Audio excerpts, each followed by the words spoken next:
Hello, everybody, and welcome to this AFC South show 157 here on the channel. I'm the host of the channel. My name is Curtis Brown. With me, as always, our resident Jaguars fan, Isaiah Glitter Kitty Tamer Michelle. Glitter Kitty sad man right about now. Love it. Love it. Yeah, that was Sad. one of the longer 5-hour drives I've ever driven in my life.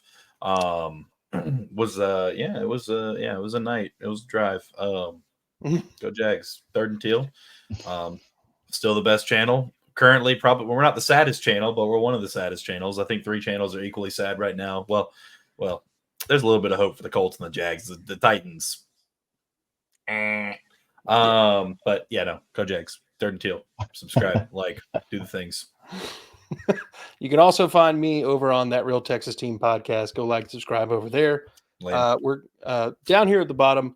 One of the members of Unstabled, Justin, aka Kingmaker Sports. We're making kings down there in fantasy, I suppose.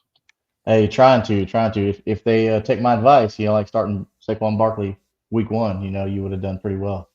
Yeah. So yeah, you can find me over on the Unstabled Colts podcast, where me and Jeff talk about all things Colts. Come check us out. Give us a follow and a like. Check it out.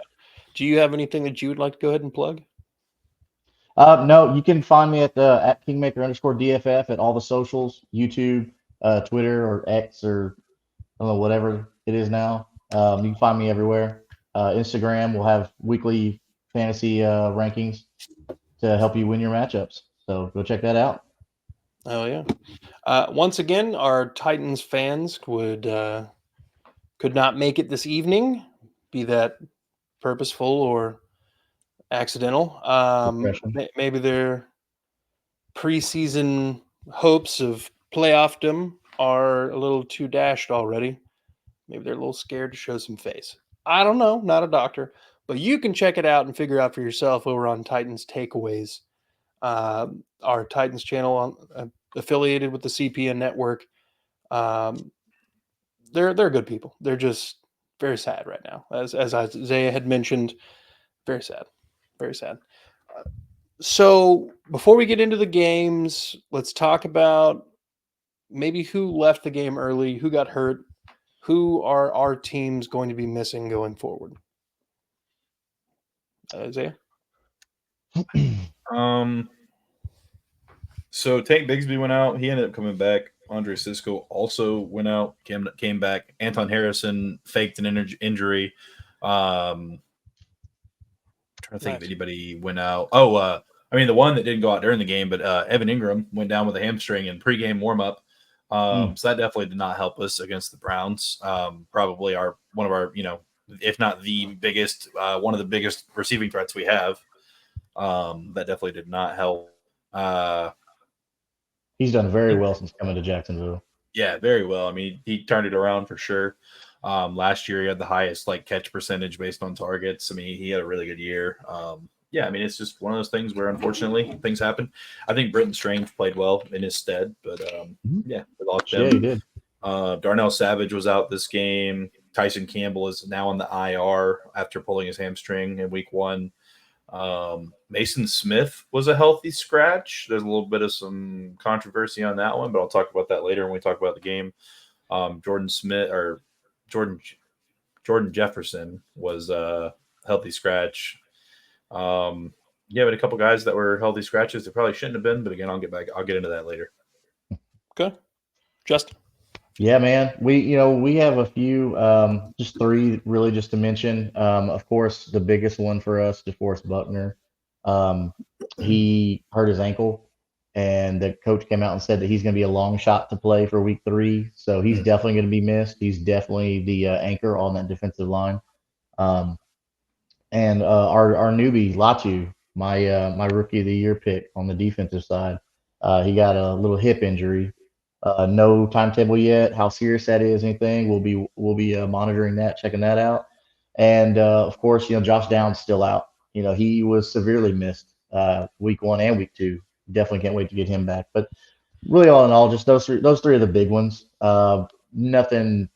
Everybody else who was questionable played, so nothing to worry about on that end. Just those 3. Good. I can't really there's no timetable determined for Joe Mixon yet, but he left the game Sunday night after an apparent hip drop tackle, which was not flagged, and he's since tweeted some pretty funny things at the NFLPA and NFL. Joe Mixon's heated that there was no call. Beyond that, we're hoping it doesn't look like Joe Mixon's going to be available this week. It also doesn't look like Damian Pierce is going to be available this week. So we're going to be having to run with Cam Akers as running back one. And that's not exactly what we wanted to hear when we got the Vikings coming down the pike. Beyond that, we're hoping Juice Scruggs can come back and regain his starting center role. He was sorely missed this week. Jarrett Patterson's communication with the guards was not quite as seamless.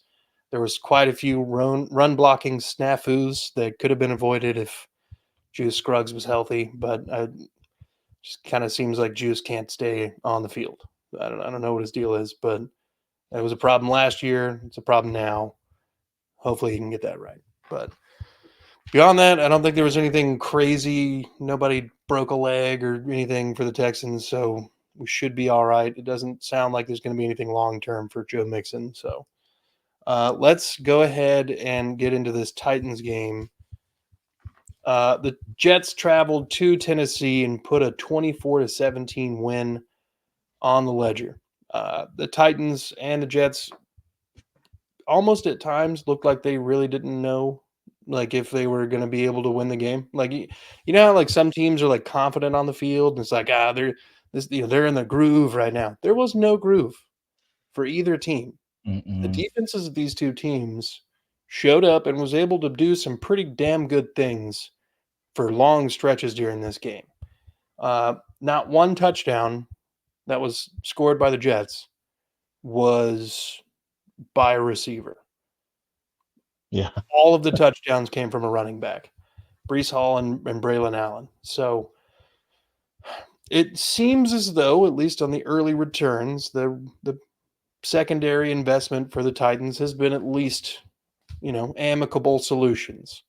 Aaron Rodgers didn't necessarily look like Aaron Rodgers of old. The Titans defense was able to get some pressure on him from time to time and make him make some bad decisions or just throw the ball away. Yeah. However, they won the game. The Titans, though, Will Levis plays the most disgusting version of hero ball I've ever seen. How, in his mind, he continues each week thinking, oh, man, I'm about to go down on this play real quick. Let me just try to flip it out to somebody. I think he's going down on as a jar of mayonnaise.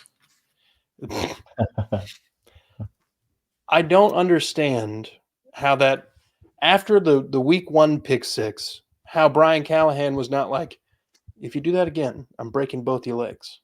You know what I mean? And then to do it again in week two, they actually cut to Brian Callahan, who is fuming on the sidelines. When was that? How early in the game? Yeah, that was pretty early in the game. That was an Early. opportunity to go up 10-0. I think they'd already put up a score and gotten the ball back. And instead he tries to flip it out as he's going down. It becomes a fumble because he throws it behind himself and the Jets get it. That's just one part of the story.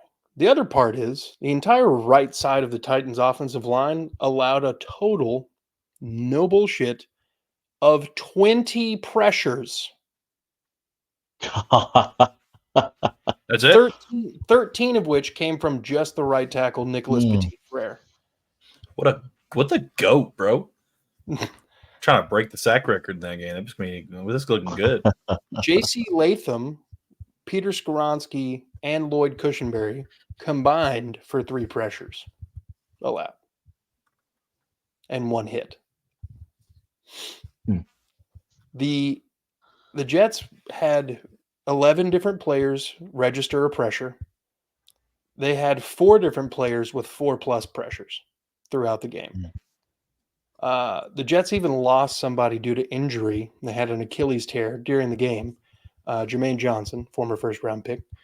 They just plugged in another guy, and They continue to eat all day long and whoop Nicholas Petit-Frere's ass.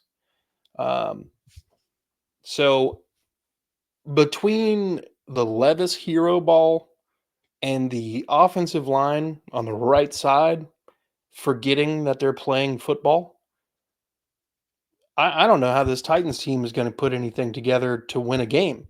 I saw a stat the other day. Last week's game, or yesterday's game rather, marked the 38th occasion in a row where the Titans have not scored 30 points or more. This is the All-22. This is film purposes. No copyright on this, baby. That's right, boys. I mean, what the fuck is he trying to do there, bro? The most is what he's trying to do. Literally. Get this angle, too. This angle probably looks amazing. False start by the right tackle. Bro, I'm about to bust watching him do all that, bro. Jacksonville game about to be nice. At least I can look forward to 2 games. I'm glad you can watch it. Look, He's got that dial up. at the end of the day, if the Titans want to win a game, one of two things has to happen. And a third thing is like not a non-negotiable. One, Will Levis either has to come out or fix this hero ball bullshit. And the third thing that's non-negotiable, the offensive line has to do better. He got pressured on over 60% of his dropbacks. That is ridiculous. It's not like his offensive line is made up of nobodies. The 3 people that you mentioned, those guys were big names. Yeah, they're doing fine. The 3 guys on the left are doing A-okay. I mean, they're still young and they've got their hiccups, but they're not playing like Dylan Radins and NPF. Dylan Radins and NPF are without a doubt selling. Like they might have skin in the game. Like instant classic. The Mayo Monarch just couldn't get enough on this one. Yeah. Should have been the mustard man, but here he is. Couldn't get enough. Yeah, Levis didn't really do anything to make you think like, okay, he's taking the next step. Like he just was a guy. Just 1 touchdown, 1 interception, 19 completions. So it's not like he blew the world on fire. He can do better. I think he can do better. Yeah. I mean, look, early in that game, he was able to throw deeper passes. He had a good touchdown to Calvin Ridley early on. It's just so inconsistent from play to play. And I get the idea of not wanting to say die and quit on a play or, just eat a sack. I know that's got to be hard to just, process in the moment and be okay with. But the best quarterbacks know when the play is over. Yeah. They're not putting things in harm's way. They're trying to put their team in the best position, and sometimes that means they're going to take that hit and fall back. You know what I mean? Yeah, either take the sack or throw the ball away. I mean, one of the two. Correct. We're not underhand tossing it to somebody 20 yards away from you. Yeah, no, don't do that. Ridiculous. Any more Titans Jets comments before we move on here? Both teams suck. Their combination of Pollard and Spears really isn't doing it for them. I don't, which is weird because they're both good scat backs, both good receiving backs. I just don't think they're using them right. They're trying to run them between the guards. I mean, between the tackles, and that's not. I wouldn't do that. Yeah, like I would use them out in space. Let them be the athletes that they are. I mean, Calvin Ridley did well. He ran one and caught one. So he pretty much was the scoreboard for the Titans. 100%. DeAndre Hopkins done that last year, we'd have re-signed him. Catching balls, falling down in traffic into the goal. Like, if he'd done that last year, we'd have had 7 more touchdowns, and nobody would be talking about Trevor Lawrence being bad. No. So he dropped a bunch of passes, including a touchdown pass in the game. Oh, yeah, I'm sure he did. I'm just Titans saying. fans are slowly realizing what Jags fans were talking about. Are they, though? I mean, look, I get it. I get what you're saying, but yes, they're figuring it out. Hopkins was another no-show. I mean, I don't know if that's more Levis, but I mean, let's face it, Hopkins isn't a spring chicken anymore, guys. Yeah, He's about there, Yeah. right? So he's probably got one. I wouldn't even say two. I mean, hopefully he realizes like, hey, okay, I'm paid. Let's call it a career, go into the Hall of Fame, and call it good. You know? Yeah. He was pretty well matched up with Sauce Gardner most of the day, if I'm not mistaken. And there were a lot of pictures that at least the Titans fans were producing in the doldrums of the AFC South group chats, Colts or where it's literally Sauce Gardner just like molesting DeAndre Hopkins all the way down the field. Yeah, I mean, you got the new league stud, lockdown guy, Sauce Gardner against the old vet who's on his last leg. So Yeah. it was a very unfair matchup. So can you make the argument to give Hopkins a pass? Yes, you can. I can see that, but you're still got the name value. You still got to get open, Yeah. right? So, Absolutely. but other than that, I got nothing else on that. Okay. Well, look, let's pivot then to the Colts traveling up to Green Bay. Oh boy. And a game where former Tennessee Titan quarterback Malik Willis took the helm for the Packers when we had all talked massive shit about how ineffective he would be as a quarterback unless they ran the ball. I can't imagine that the Colts would allow him to be efficient and the Packers to run the ball, knowing that that was their only options at their disposal. Gus So Bradley tell had me what one job happened to do. in this game. Gus Bradley shit the bed, and he was coloring in his little coloring book instead of getting ready for an NFL team. So, knowing that Malik Willis is one, he is a good athlete, right? But and you have to give him that.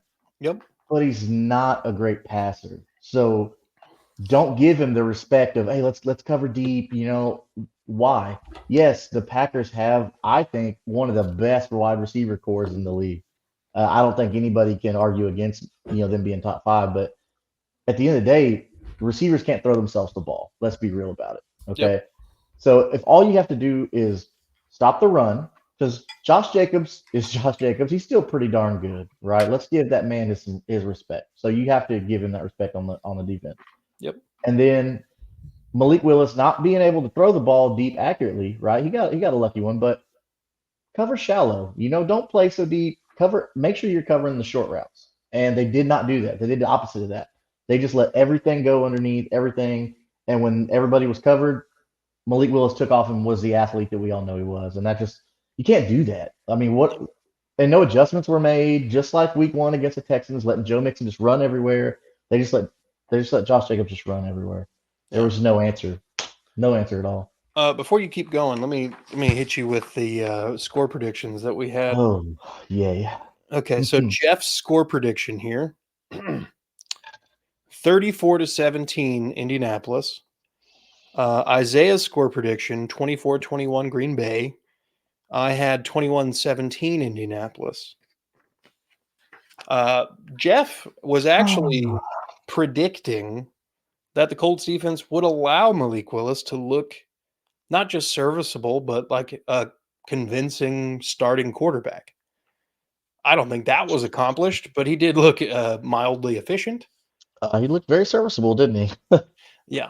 I mean, yeah, it wasn't he great looked like to see. He looked like 2017 Blake Bortles. That's what he looked like. You only throw in like 15 to 20 times a game. We had Leonard Fournette and TJ Yeldon running the ball for 150, 200 yards a game combined. Oh, TJ Yeldon. That's a name I haven't heard in forever.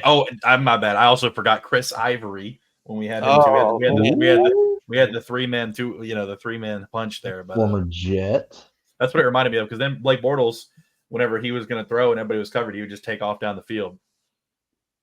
Yeah. Now, he's no Malik Willis, but that man, for as slow as he is, he had no business running as well as he did, and he ran damn good. Yeah, and they were missing tackles. He was just bouncing off everybody. Everybody's just trying to arm. 6'5", like 250, bro. He's huge. Yeah. So the Colts defense just didn't show up to play. I don't know what it was. I don't know if they were checked out or what, but How long into the game until DeForest Buckner got hurt? Did he miss any time in the game, or was this something that came about after the game? It was at the end. He didn't really miss much. Okay. I mean, ankles are tricky. I know the high ankle stuff could keep him out a while, Yeah. but just because that's more from my personal experience, I've had a high ankle sprain and that lingers because that tendon is what's mainly affected. But if it's lower, like in the bone area, he should be fine. What I don't know what it is. I'll do some more research on it. I don't even know if they've released anything. I haven't seen anything, but hopefully that doesn't stay out too long. But Yeah. I mean, we'll have they some. definitely need him because they need to work on that run defense. Yeah.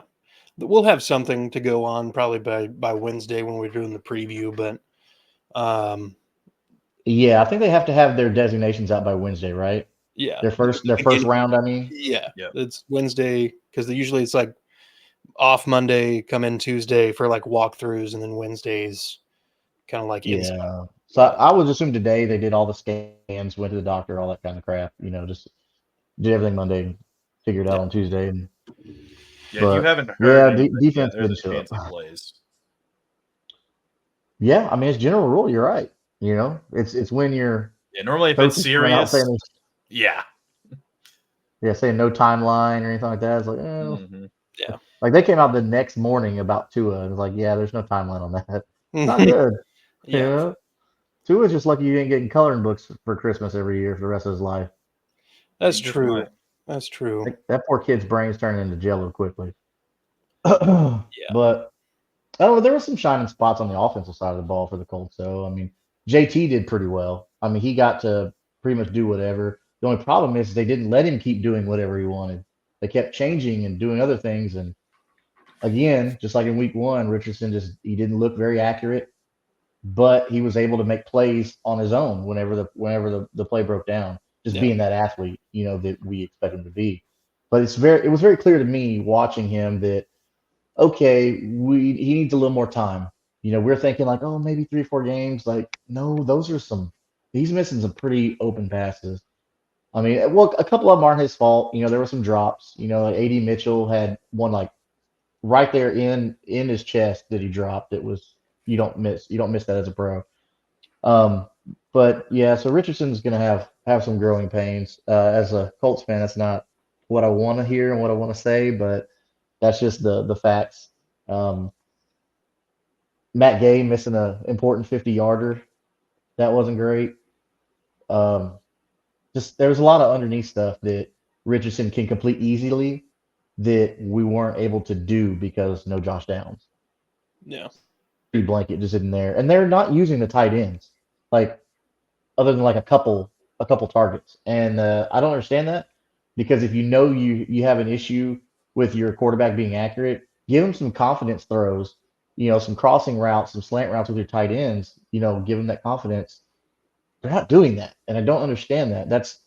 I felt like that was coaching basics, like coaching 101 to get confidence with your especially young quarterback, not just a quarterback, but a young quarterback.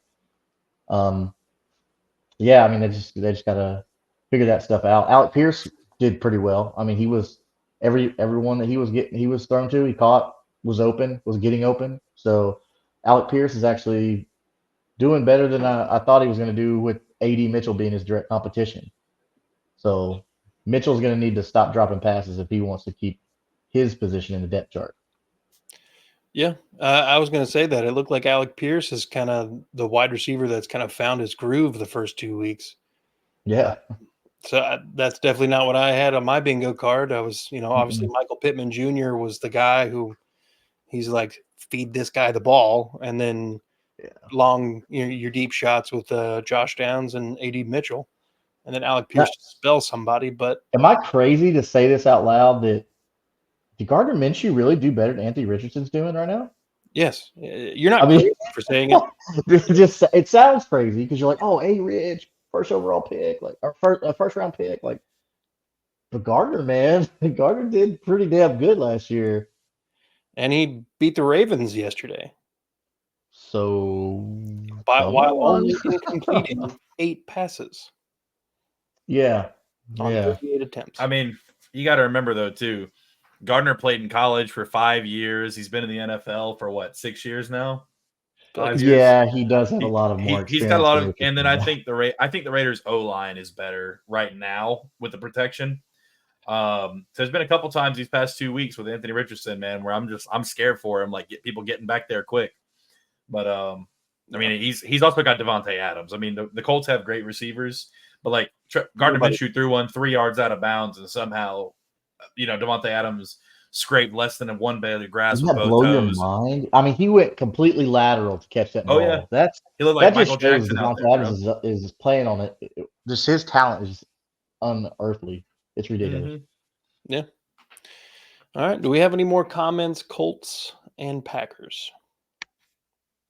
Mm-mm. Okay. Well, then let's pivot to Cleveland in Jacksonville. Jeff's score prediction was 24-23 Cleveland. Isaiah's score prediction was 42-17 Jacksonville. I had 27-12 Jacksonville.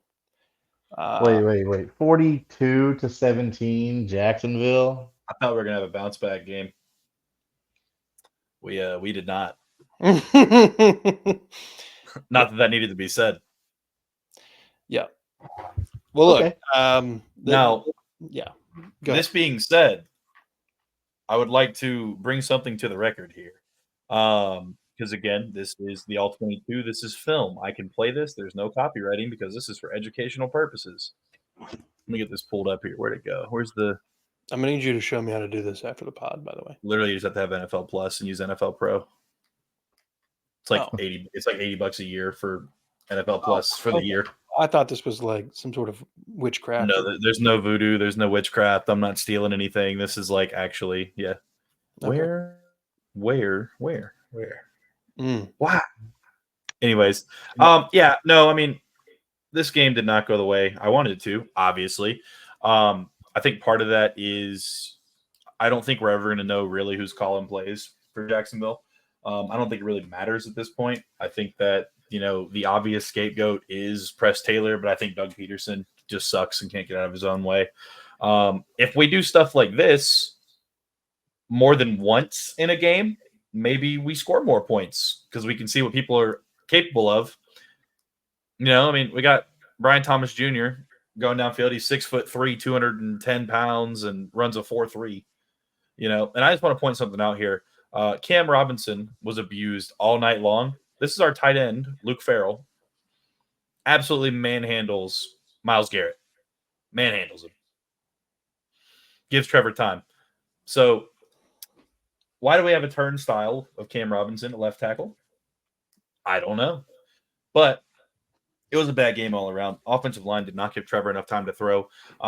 Interesting, funny, cool, crazy stat. Trevor Lawrence currently has 1.1 seconds of average pocket time, meaning either the pocket is pushed into him due to pressure or he has to throw the ball or leave the pocket.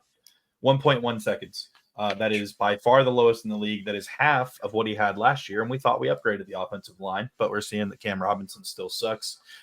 He doesn't know how to play against pass rushers that have a little bit of speed. There were multiple plays where they just absolutely blew past him. Travis Etienne had a better game this game, but it didn't help that Tank Bigsby got blown up on a kick return and got hurt. He did enter the game later, but I think he was playing more in a special teams role from then on. He didn't get any carries. And Dearness Johnson playing his old team, Cleveland, he played well. I think, though, you can't lose a game where the other team has 13 penalties called on them and you only have 6. Especially when like 2 or 3 of them were in a row for holding at the end of the game that moved them out of field goal range, which, the Browns fans, of course, they're like, oh, there's a script. Oh, blah, blah, blah. Like, bro, you won the game. Shut up. The Browns players were clearly ripping jerseys all game, but the refs were letting them play for the most part until the end. They started calling more and more as the game kind of went on because it got more and more obvious that they were trying to keep Josh Allen and Trayvon Walker out of the backfield. And it worked. And it was a sad day, dude. I'm telling you, like we had the third string right tackle or left tackle. One of the tackles they were on their third string. I think Josh Allen, did he register a sack? I think Josh Allen got a sack and Foye Oluokun got a sack. Like we got 2 sacks against a team that let up 5 or 7 the week before to the Cowboys. And Trayvon and Josh are supposed to be like the best edge duo in the league. As of last year, they had the most sacks, and the most pressures. So, I mean, it's definitely not encouraging to see that. I think that the Jacksonville offense looked flat. You have a guy in Brian Thomas Jr., you throw a 66-yard pass to him, and then you throw to him maybe like 3 more times the rest of the game. And that was like early in the third quarter, coming out of halftime. Or it was, let's see, 2 minutes and 29 seconds left in the third quarter. Like, why are we not scheming to get that guy the ball? I mean, Gabe Neighbors got 18 targets. These other rookie got Marvin Harrison Jr. got like 20 targets or 18 or whatever he got. Clearly, when you find a gem, you get them the ball. This is the second week in a row he's had you have a good quarterback to be able to do it. Exactly. It's not like you got Malik Willis out there. So, and honestly, too, I mean, it makes sense why we don't dial up stuff like that all the time, and it's because Trevor Lawrence has no time to throw the football. It's unfortunate. Trevor Lawrence is a great athlete in his own right. Yeah, I mean, that boy takes off and runs. He can run. He ran for like 60 or 80 yards this game. He had a big run that I wish would have gone. I wish he would have took it into the end zone, but he was trying to play it a little safer. He fumbled one time, which was a huge knock on him the past couple of years, but it wasn't lost. So that was, he fumbled one time, wasn't lost. Had one or two that maybe could have been intercepted that weren't, luckily.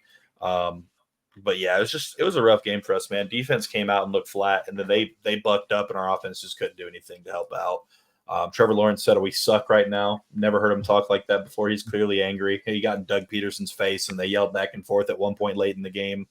Yeah, I mean, it's a rough day right now. Trevor Lawrence to do that. He's always been real professional, real calm and collected. But he's mad, man. I mean, the poor kid, man. I feel bad for him. He's such a great talent. Like, I've always been on the Trevor Lawrence train, and I was super happy that Jacksonville got him. I was like, okay, maybe this can turn it around in Jacksonville, but they're not building around him. Like you just talked about, the offensive line. Like, you have to protect your quarterback. It doesn't matter how good your quarterback is. If he's on his back, it doesn't mean anything. Yeah. Yep. And it's just funny too, because people don't understand the sport of football, and that's fine. Whatever. You got your casuals. Of course. And unfortunately, we have a lot of those in Jacksonville who are talking about, like, Trevor Lawrence isn't the guy, whatever. Like, oh, it's his fault that we got the safety. Like, he should have thrown the ball away. I don't know. So you guys might know this as avid football watchers.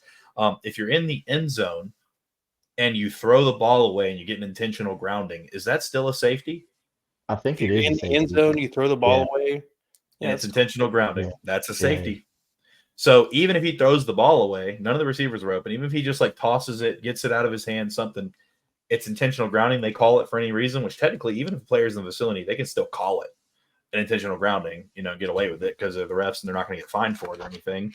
They're untouchable. It's bullshit. Yeah, ridiculous. But anyways, it's still a safety. So Trevor Lawrence holds on to that ball for too long. I mean, he literally had somebody in his face within 2 seconds of the ball being snapped. After that dude annihilated our left guard. It was just a bad game all around, though. I think that we've got a lot to clean up. I mean, it sucks that Cam Little missed a field goal during the game. But I mean, we were inside the 5 3 times and only scored 1 time. Well, it's got a touchdown. You can't win like that. You can't play winning football. We've had that issue since Doug Peterson's been here. We're lining up in the shotgun from the 2-yard line consistently. There's just not anything really excusable about it. I think our defense showed up and showed out whenever it mattered. Apparently, this is all speculation, but it's from somebody very close to the organization. Coach Peterson and Ryan Nielsen. Well, Ryan Nielsen specifically said that he didn't really like how certain players were playing last game. Not that they were playing bad, just that they're probably going to get some less reps this game, which were some rookies that didn't expect them to play a whole bunch of reps anyways. But Mason Smith was one of those people. Apparently, Doug Peterson and Trent Baalke got into it over that. And then Doug Peterson healthy scratched him in spite of Trent Baalke. Not sure how much is 100% true about that, but the dude who said it is very close to the organization and has not been wrong about a lot of things. Not smart to go against your boss if they're pretty adamant. That's why I'm saying earlier in the show, and I'm saying it now, I think there's a very real possibility we go 0-4 to start the season. Even though we've had the Bills number for years, there's always a possibility. if we do, though, I think Doug Peterson's gone. There's no way you start 0-4 with Trevor Lawrence, all the money they've spent. Shad Khan gave a speech to the team, to the fans, like, we're winning now. This is the best Jaguars team we've had ever since I've been here. And I agree. This is the best, It's like, not wrong. talent-wise. Yeah. Talent-wise overall, this is the best Jacksonville team we've ever seen. The 2017 team, we had a phenomenal defense, probably the best defense we've ever had overall. And then offense, we had Leonard Fournette and a couple of dudes to block, and Blake Bortles. On offense, you have a fantasy roster on offense. Yeah, we do. And I mean, Christian Kirk, I don't know where he is. We need a tombstone for him. You just talked about money. Yeah. You paid the man all that freaking money. Well, he played so well for, 2-3 years, and now all of a sudden he's gone. I don't know where he is. Gabe Davis is playing decent, but he's dropping the football. Trevor Lawrence, yet again, leads the league with highest percentage of drop passes at 16.8 or 16.7%, something like that. Anthony Richardson, I think, is fifth with like 10.7 or something like that. It's just terrible, man. It's just the same issues are plaguing us. Eric mentioned on my podcast whenever we recorded a little bit ago, whenever Mike Caldwell got fired, he said the problem is still in the building. Whenever he left, he was quoted saying that to somebody. And I think he's completely right. I think Doug Peterson is the problem. I think that his inability to accept, fault. He says the buzzwords. He says, it starts with to be coached better. They need to execute whatever. ETN and Trevor Lawrence are both like verbally upset with the coaching, saying they need to be coached better and the coaching needs to pick it up. That's not something you normally hear from either of those two guys. Yeah, exactly. And I just think that it was a rough game. But Cleveland, not going to take anything away from Deshaun Weinstein had a decent game. They had a really good running ball. Deontay Foreman had a really good game. The defense played really well. That defense went back to the defense we're used to seeing out of Cleveland. They played really well. Myles Garrett was getting after it. That defense was playing good, but I think it's not like the game was out of hand. We're talking about a 5-point differential here. Yeah. No, I mean, it was a close game. We had the opportunity to win it. But I think at the end of the game there, again, we were going down, and we just couldn't keep Trevor healthy, or not healthy, but we couldn't keep him upright, and we couldn't keep him out of pressure. He was leaving the pocket every play, trying to make things happen. There was one or two we probably should have just tucked it and took it with his legs and gotten out of bounds to stop the clock. But he chose to throw it downfield, which stops the clock too, but still ball being up in the air, 40 yards down the field, it's extra 4 or 5 seconds at least. But yeah, overall, I think Trevor Lawrence played a good game, honestly, even though, the stats aren't going to say that. I think when you have like 8 drops and, you're 14 of 30 and you still have 200 something yards after a very flat, terribly called first half. I think he had like 4 or 5 completions behind the line of scrimmage. He had like 16 yards in the first half or something like that. We have Brian Thomas Jr., Gabe Davis, guys we brought in to go vertical, and we're just horizontal. I don't get it. With those kind of weapons, you have to bring in either a head coach who came from a great offense or who was like a great offensive coordinator, right? Which there's a couple that should definitely have. Bobby Slowick. I was just about to say Bobby Slowick is one of them, man. Like, and I forget the guy's name in Miami, their offensive coordinator. Now I get it; he's not calling the plays, right? Mike McDaniel is, but he's still a part of that system, and we have to believe that all stems right from Shanahan tree still, right? All these disciples, right? So, but that just doesn't branch from, that first branch, we go to the second or third there because they're still learning, right? But I think with those, when you got weapons like that, same thing in Indianapolis, which, okay, it might be a little too early, but I'm just saying, there's some good offensive coordinators out there that should warrant some interviews. Kellen Moore being another one that I've always liked his offenses. Yeah. But he came from an amazing offense in Boise State too. So True. Yep. All right. Well, look, let's pivot to this final game, and then we'll wrap this sucker up. So Sunday Night Football, Chicago travels to Houston. Here are some of the score predictions that we had. Jeff said 35-10 Houston. Isaiah said 38-9 Houston. I had 24-7 Houston. Obviously, we were all a little off on that one. I was the closest one, so I'll take the dub on that one. Thank you. But pat yourself on the back. Just a little- but this game was closer than I wanted it to be. It felt closer than it actually was statistically. Um, the Bears defense is no joke. If anybody thinks that they're going to be able to play this Bears team and just do whatever the hell they want, no, that's just not how this works. This Bears defense is built to get after the quarterback, and their secondary is no joke. Um, Tyreek Stevenson, Jalen Johnson, and Kyler Gordon are a pretty good trio of corners. And then they got old man Kevin Byard over top, um, who was honestly in the mix pretty well off, pretty early and often. Um, this game kind of felt like the offense for the Texans slowed down the moment Joe Mixon got hurt, and it kind of was stagnant for a while after that. And it seemed that way until late in the fourth when Cam Akers had a couple good runs and they were able to get the ball to Nico Collins a few more times. He was able to make some incredible plays. Oh yeah. His touchdown where he basically just like bounces off a couple different people and then tries to throw Jalen Johnson off of him as he's walking into the end zone was really fun to see. It was reminiscent of that Arizona Cardinals Andre Johnson touchdown back in the day. Stroud, this is another game where he's been sacked 3 times, and coming into this season in games where he'd been sacked 3 or more times, he's not done well. Well, 2 games in, both games, 4 and now 3 sacks, 2 wins. I feel like he's the game is slowing down even more. I feel like he's not trying to play hero ball, unlike number 8 in Tennessee. And he's able to make the good reads and take what's there and not force anything. And he's putting the Texans in solid positions to capitalize on good field position, to capitalize on basically anything. There were a couple different drives where it's 3rd and long.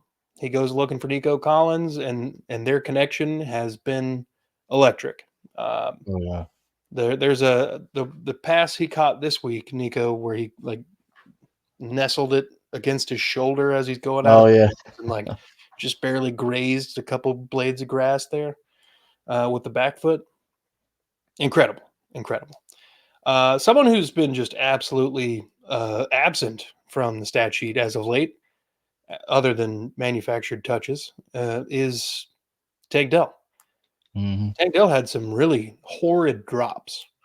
CJ found him once. He had at one time going behind the safety.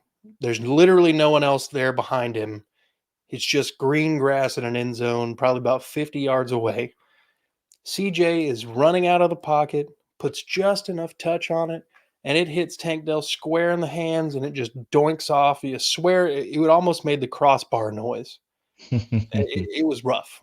That happened, and I was just like, I'm gonna throw up. Like Tank, I don't know what's going on, bud, but like, because he didn't do that crap last year. Last year he was phenomenal. Yeah, dude, he I don't was understand lights out last year. I think it's because he's not in as much of a rhythm in the offense as maybe Diggs and Nico are. Yeah. But I'm not really sure what to make of that. The Texans defense, though, on the flip side, 7 sacks of Caleb Williams, coming out to 134 net passing yards, 2 interceptions, one by Stingley, one by Kamari Laster. Laster could have had a 3rd one, but it was called back from penalties. Yeah. And then where did the shit? Oh, 11 penalties on the Texans. I'm so tired of Laramie Tunsil false starting. Like, can we like renegotiate a contract or something to where it's like there's like a bonus to where it's like if you don't a little clause, game bonus or something, that would be great. Isaiah, are you okay? Give him a little false start clause in his contract. Yeah, that'd be nice. Just to influence. I don't care if he's the last one to move at this point. Mhm. I am so sick of it. He's guaranteed 2 a game. Don't know what the hell that's about. Let's see. Henry To'o, who's filling in for Christian Harris as he is on IR, played phenomenal last night. Oh my God. He was It's an all over the understatement. field. He was predominantly tasked with covering the running back out of the backfield, whoever that was at the time, and kind of just covering the middle of the field. He didn't let DeAndre Swift do shit. Like, not one thing. DeAndre Swift at one point had a total of 6 rushing yards, and I would credit most of that to Daniil Hunter and Henry To'o. Phenomenal effort by the defense. Of course, it's Caleb Williams. He's a rookie. He's got some growing pains. He didn't have Keenan Allen, and their offensive line is awful. Don't know how it's awful with the amount of draft capital they've put into it, but it is awful. Texans defense was lights out. It was Daniil it Hunter, was fun to watch. Mario Edwards Jr. leads the team in sacks right now. It's Yeah, hard- the casual fan is like, who's that? Exactly. And then, here in a few weeks, we'll have Danico Autry come back from suspension. And all of a sudden, that another defensive line looks even more versatile and more of a threat. Scary. In the first half, they didn't blitz Caleb much, and he was able to do a lot more. And that was painfully obvious as to why they were able to move the ball. Second half, D'Amico started dialing up more pressure, bringing some safeties periodically, bringing Petrie, bringing a 5th defensive lineman every now and then. There were a couple times where Jerry Hughes was in the game as a 5th rusher, and it worked like gangbusters. Defense was making plays all game. All game. It was definitely nice to see.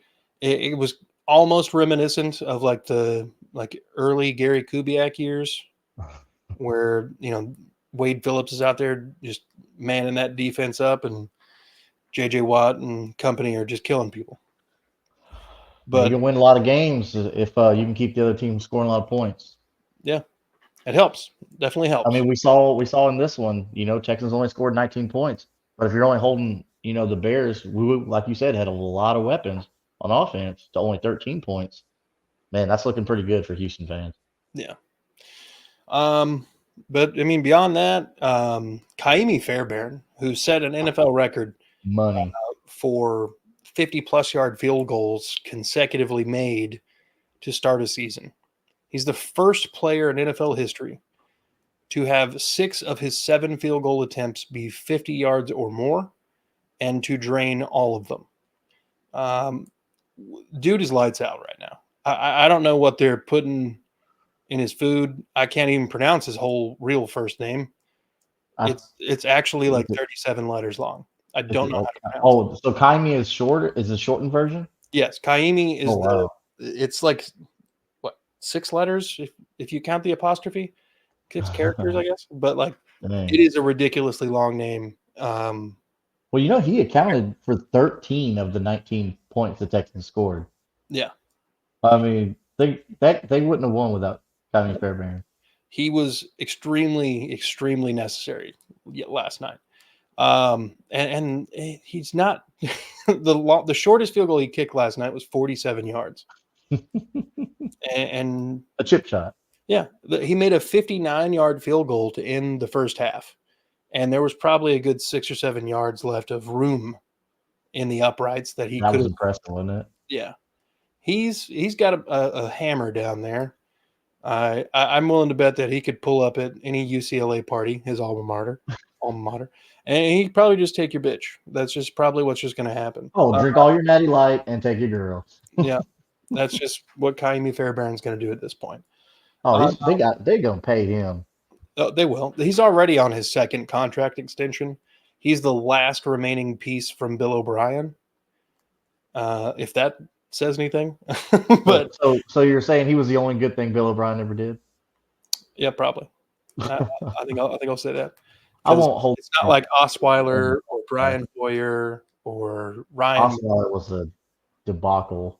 Yes, to put it lightly. And then somehow to get the Browns to trade for him. Why are the Browns so quick to trade for Texans quarterback? I don't understand that. The Browns have some issues. We'll get back to that. But we don't. I mentioned it earlier. We don't know the status of Joe Mixon going into next week. Dameon Pierce missed this game with a hamstring issue. Cam Akers came in 7 rushes, 32 yards, and a fumble in the red zone at about the 4-yard line. That would have been the nail in the coffin in the game. Everybody would have been able to breathe a lot easier. Yeah. And instead, the Bears got the ball back. That's the stuff that's got to be tightened up. I think the Texans have not even scratched the surface on like how efficient and fluid and powerful this offense can be if everybody's in the game. Well, I think you're right. I think they're still trying to figure out the limits of everything. Yeah. And hell, who do you scheme for? Exactly. They fucking have everybody. I don't know if I'm allowed to cuss on this one or not, but awful. Definitely fine. Yeah, and the defense is still gelling, and there's plenty of season left, but they look good right now. And let's just hope that injuries don't happen and that can maintain. But yeah, Stroud's definitely proven me right on everything. Like last year, I preached in dynasty leagues that go after Stroud. Everyone's like, "Oh no, Bryce Young won a Heisman." I said, "No, he's not built for the NFL." CJ Stroud is the most pro-ready guy. He's the most accurate, and he's sounds like somebody I know. Right. Sounds like Isaiah last year while I was being like, I don't know about CJ. He's an Ohio State quarterback. He can't be good. He broke that mold. I'm gonna just go ahead and say yes, it. Like there was a mold to be broken. Thank you. Yes. No. Justin and Fields I was a Troy Smith fan. I was a Troy Smith fan. Justin Fields broke that mold. What?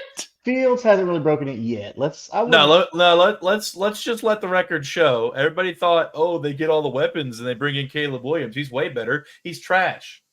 Yes. Well, everybody talks about how Caleb Williams is generational talent.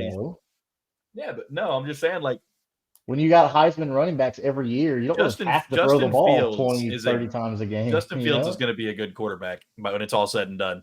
And that's why they're having serious conversations in that building right now, I guarantee you, on how much they want to get for Russ when they send him to the Dolphins. Yeah, I mean, Fields has looked good. Look real good. I had a conversation with a Steelers fan last week, and I was like, dude, because watching him play in that game, you look comfortable. I mean, he's still running. Yeah, because he's a good runner. Why wouldn't you run? But I think Fields has got to find the right offense, right? And they've got to learn how to use him. I think Mike Tomlin's doing a very good job of that. Yeah. I mean, early on, he's got a high completion percentage. I don't know how much of field stretching he's doing, but as far as like deep shots, but I mean, he did it some last year and hit some good throws. Absolutely.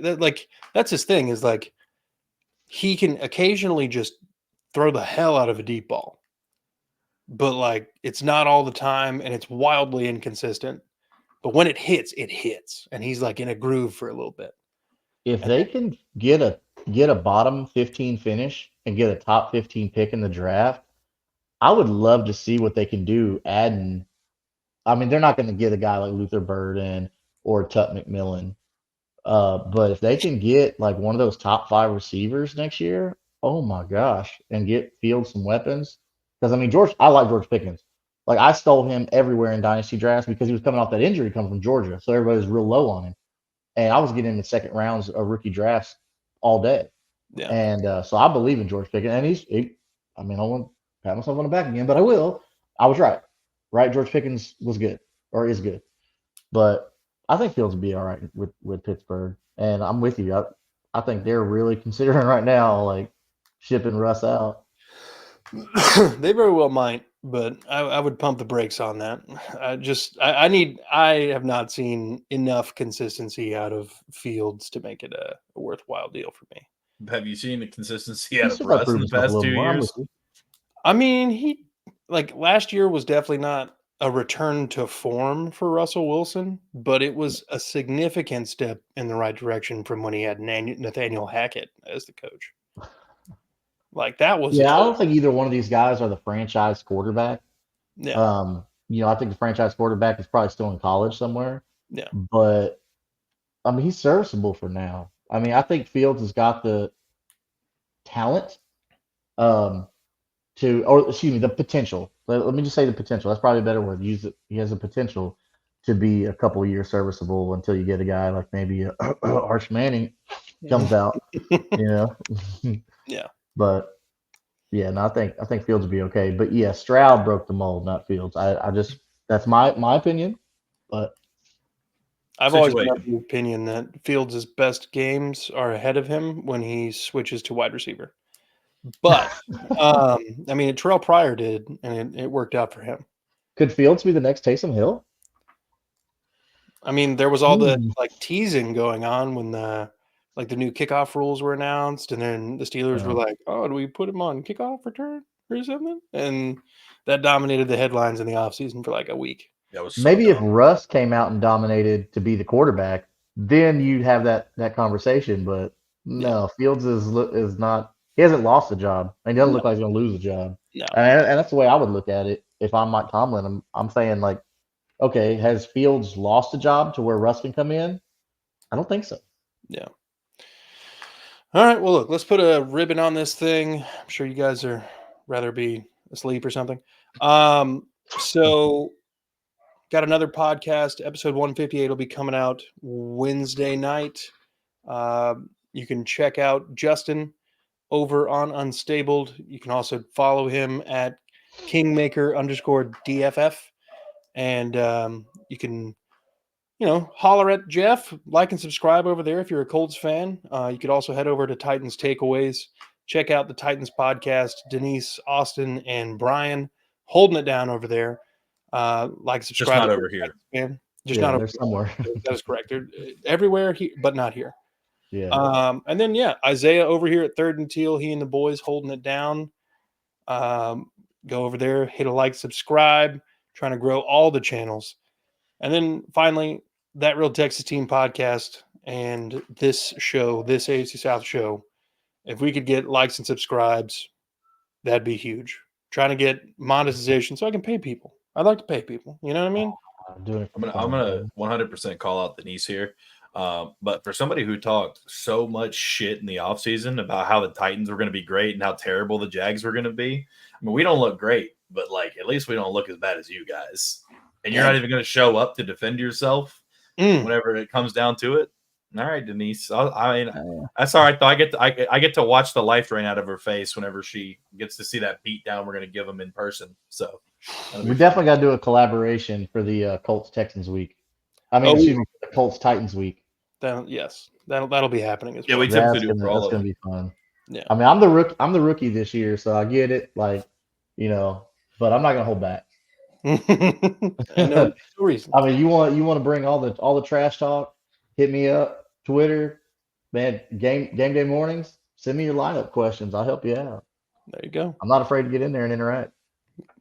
Hit us in the comments with anything we may have missed that maybe you thought should have been brought up or something that you completely disagree with.